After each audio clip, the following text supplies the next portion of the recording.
Como é que pessoas comuns, sem nenhuma formação em direito, podem ter o poder de decidir se alguém vai passar décadas na cadeia? É exatamente isso que acontece no tribunal do júri. E hoje, a gente vai mergulhar fundo para entender cada detalhe de como funciona esse pilar tão importante e, vamos combinar, polêmico da nossa justiça. Olha só o nosso roteiro. A gente vai seguir a jornada completa de um caso, desde a acusação lá no comecinho, passando pela preparação, pela escolha dos jurados, depois o julgamento em si, com os debates, a votação secreta, a sentença e, claro, o papel do juiz nisso tudo. Então, bora começar pelo começo. Bom, todo o processo do júri nasce de uma acusação formal. É aqui que o jogo começa. E pensem nisso como um primeiro grande filtro. É nessa fase que a justiça vai decidir se o caso tem de fato força suficiente para ir para frente e ser julgado por pessoas da comunidade ou se a história morre por aqui mesmo. Funciona assim, é um vai-vem bem organizado, com prazos que não podem ser ignorados. Primeiro, a denúncia chega na mão do juiz. O réu é então chamado oficialmente, o que a gente chama de citação, e ele tem 10 dias para apresentar a defesa por escrito. Nessa defesa, ele já pode indicar até 8 testemunhas. Depois disso, a palavra volta para a acusação, que tem 5 dias para rebater o que a defesa disse. Com tudo isso na mesa, o juiz parte para a ação e tem até 10 dias para marcar as audiências e ouvir todo mundo. É um mecanismo pensado para dar celeridade, para a coisa não ficar parada. E olha que interessante.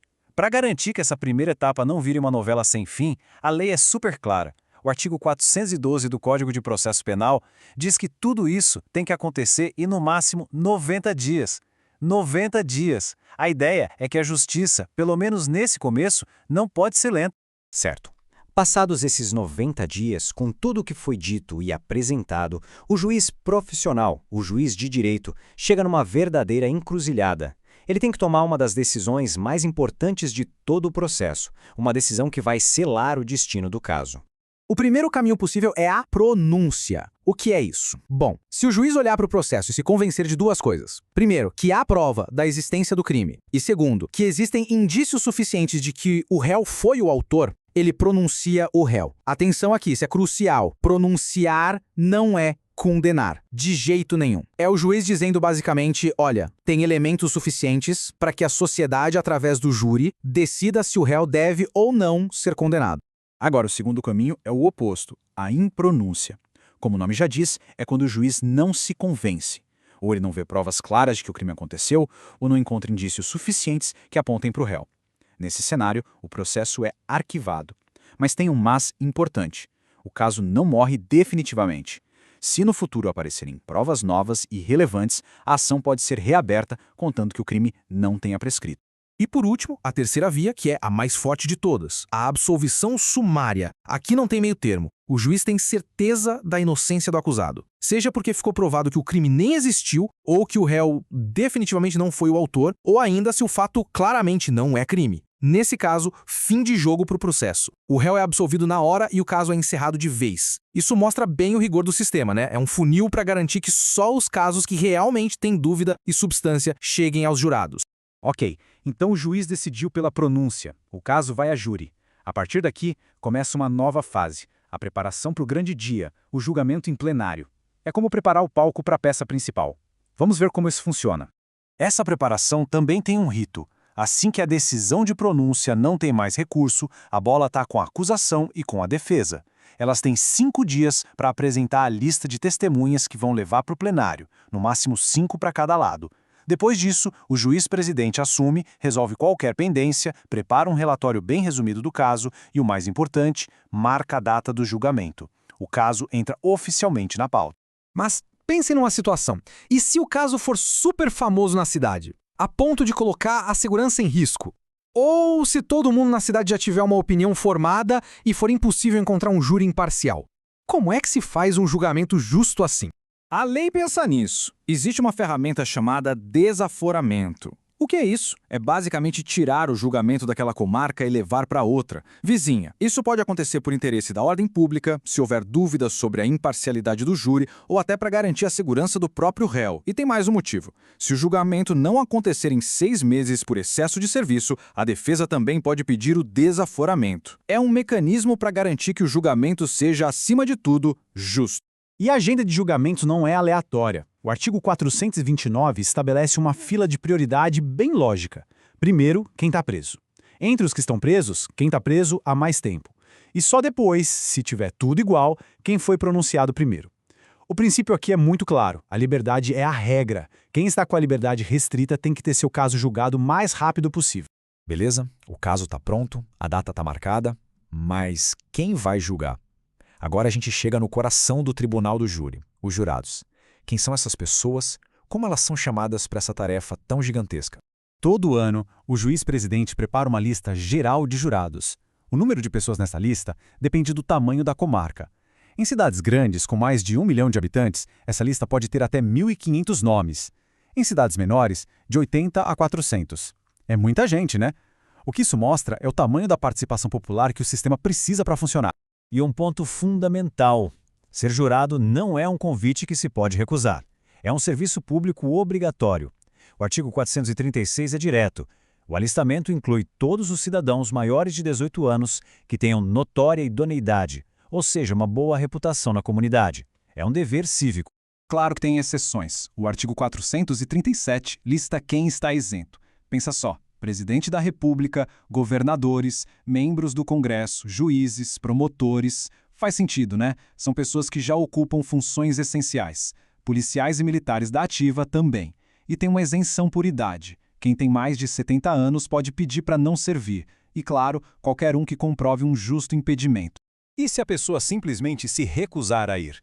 Bom, se não tiver um motivo justo, a consequência é uma multa, que pode ir de 1 a 10 salários mínimos. Agora, a lei é inteligente e respeita a liberdade de cada um. Se a recusa for por um motivo de consciência, uma convicção religiosa ou filosófica, por exemplo, a pessoa não paga multa, mas, em troca, ela tem que prestar um serviço alternativo. Se não prestar nenhum nem outro, aí a coisa fica séria e pode até perder os direitos políticos. Então vamos lá. O caso está pronto, os jurados foram convocados, chegou o grande dia. O dia do julgamento. É agora que tudo acontece, que as provas são mostradas, os argumentos são feitos, tudo na frente dos juízes leigos, os jurados. No dia do julgamento, são convocados 25 jurados. Para a sessão começar, precisa ter no mínimo 15 presentes. Desses, o juiz vai sortear 7 que vão formar o conselho de sentença, o júri daquele caso. E é aqui que a estratégia entra com tudo. A cada nome sorteado, a defesa e a acusação podem recusar o jurado. Cada lado pode recusar até 3 pessoas sem precisar dizer o porquê. É a famosa recusa peremptória. É um momento de pura tática, tentando montar um júri que seja mais simpático à sua causa. Escolhidos os 7, vem um dos momentos mais solenes. O juiz lê o juramento, convocando os jurados a examinar a causa com imparcialidade e a dar a decisão de acordo com a própria consciência e os ditames da justiça. E todos eles, em pé, respondem juntos: assim o prometo. É um momento de grande peso. A partir daí, o julgamento segue uma ordem rigorosa. Primeiro, se for possível, se ouve a vítima. Depois, as testemunhas arroladas pela acusação. Na sequência, as testemunhas da defesa. E só depois de ouvir todo mundo, vem o interrogatório do réu. Ele é o último a falar. Com toda essa prova produzida ali, ao vivo, na frente dos jurados, é que a gente passa para a fase dos debates. Os debates são o clímax da argumentação, e o tempo é cronometrado. Funciona assim: primeiro a acusação tem 1h30 para apresentar sua tese. Depois, a defesa tem o mesmo tempo, 1h30. Aí a acusação pode pedir a réplica, que dura 1 hora. E como a defesa sempre fala por último, ela tem direito à tréplica, também de 1 hora. É uma batalha de retórica com o tempo contado. Mas não vale tudo nos debates. O artigo 478 do Código de Processo Penal coloca limites bem claros. A acusação não pode, por exemplo, dizer: vejam, até o juiz da pronúncia achou que ele era culpado. Isso é proibido. Também não se pode usar o silêncio do réu contra ele, é um direito constitucional. E nem mencionar o uso de algemas como se isso fosse sinal de periculosidade. O objetivo é um só: o júri tem que julgar pelos fatos e provas apresentadas no plenário e nada mais. Terminados os debates, a argumentação acaba. A tensão no tribunal é máxima. Agora começa a fase mais crítica, o momento da verdade. O juiz, os jurados e as partes se retiram para a sala secreta para decidir o futuro do réu. Esqueçam aquela cena de filme com os jurados discutindo acaloradamente numa sala. No Brasil é diferente. A votação é individual e secreta. O juiz elabora uma lista de perguntas, os quesitos, e cada jurado responde sim ou não para cada uma delas. É um método bem objetivo para guiar a decisão. O primeiro quesito é sobre a materialidade do fato. A pergunta é simples e direta. O crime aconteceu? Por exemplo, no dia tal, fulano foi morto com um tiro. Sim ou não? É o ponto de partida de tudo. O segundo quesito é sobre a autoria. A pergunta é: o réu foi quem atirou? Sim ou não? E aqui tem uma regra fundamental. Se nesses dois primeiros quesitos, sobre materialidade e autoria, a resposta não tiver 4 votos ou mais, o julgamento acaba ali. O réu é imediatamente absolvido, nem se passa para as próximas perguntas.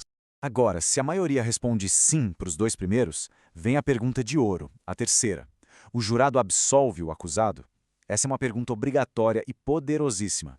Ela permite que o jurado, mesmo reconhecendo que o réu cometeu o crime, decida absolvê-lo, por clemência, por justiça, por qualquer motivo que esteja em sua consciência. É a expressão máxima da soberania dos vereditos. E como essa votação acontece na prática? É tudo pensado para garantir o sigilo. Na sala secreta, cada jurado recebe 2 cédulas de papel, uma com a palavra sim e outra com não. Para cada pergunta que o juiz lê, o jurado coloca a cédula com sua resposta em uma urna e a outra cédula, a que não usou, em outra urna. Assim, é impossível saber quem votou no quê. A decisão é da maioria, 4 de 7 e pronto. Com o resultado da votação dos quesitos, o destino do réu está selado. Se o júri decidiu pela absolvição, o juiz declara o réu absolvido e, se ele estiver preso, manda soltar na hora. Se o júri decidiu pela condenação, o trabalho dele acaba ali. A partir desse momento, a responsabilidade volta para o juiz profissional. É ele quem vai fazer o cálculo técnico da pena e ler a sentença em voz alta de volta ao plenário. Para fechar, falta falar de uma figura central em tudo isso: o juiz-presidente. Ele não julga o mérito, mas sem ele, nada acontece. Ele é o verdadeiro maestro dessa orquestra. A responsabilidade do juiz-presidente, listada lá no artigo 497, é enorme. Ele é quem comanda a sessão, mantém a ordem no tribunal, não deixa que os debates saiam da linha, é ele quem resolve na hora qualquer dúvida sobre a lei que apareça, e uma das suas funções mais importantes é garantir que os jurados fiquem incomunicáveis, que não troquem ideias entre si, para que o voto de cada um seja realmente fruto da sua própria consciência. Bom, esse passeio completo pelo rito do júri mostra um sistema complexo, cheio de regras e etapas, que se apoia fundamentalmente no dever cívico. É o Estado colocando na mão de pessoas comuns o poder de tomar decisões que vão mudar uma vida para sempre. E a grande questão que fica no ar é: essa mistura tão delicada entre a rigidez da lei e a consciência de cada cidadão, será que ela consegue, num fim do dia, alcançar o que todo mundo busca, a verdadeira justiça?